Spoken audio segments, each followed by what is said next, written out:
My name is Kristen Seward, and I'm a clinical associate professor in gifted, creative, and talented studies here at Purdue University. The word itself, gifted, has become problematic in education today, and it's carried a lot of baggage along with it that we wish we could unload and forget about. However, we do know that there are learning strengths that we can find in all students, and this leads us away from that rigid, traditional approach to gifted education to the more flexible approach that we're promoting today.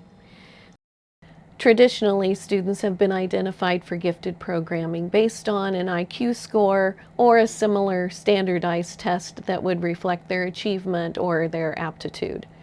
However, today in gifted education, we look more holistically at how students are identified for gifted services. Students not only show achievement or advanced aptitude, but they also have other characteristics that we're looking for. Even today at Purdue, we have 2 major research grants that are focused on identifying the social and emotional strengths of gifted students that complement their academic abilities and that make it possible for them to achieve even more. So we're looking at a more rounded approach to gifted education and identification today than we have in the past. So talent development means we assess the students' strengths and we provide that kind of programming that students need in order to progress along a pathway of talent. So therefore, not all services may be given at the school level. They may be in the community. They may be at a university. They could be anywhere where a student's talent can be identified and developed.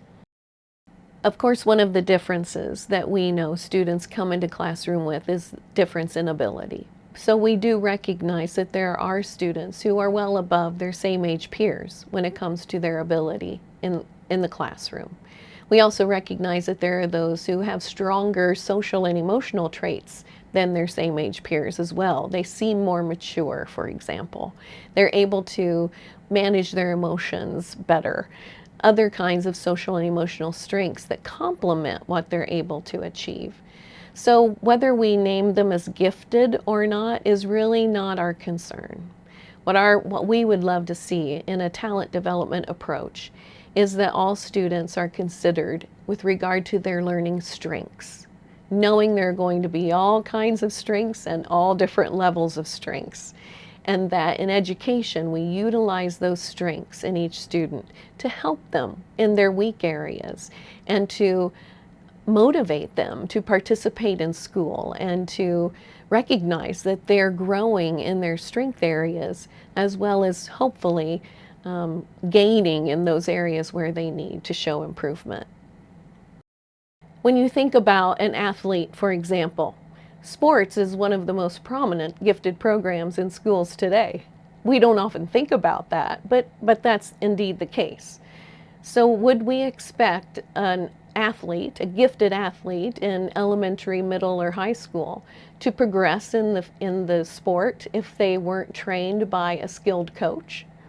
Probably not. It's the same for our kids who are gifted in the academic sense. They need trained teachers who know how to meet their needs in the classroom and can provide an appropriate learning experience for them.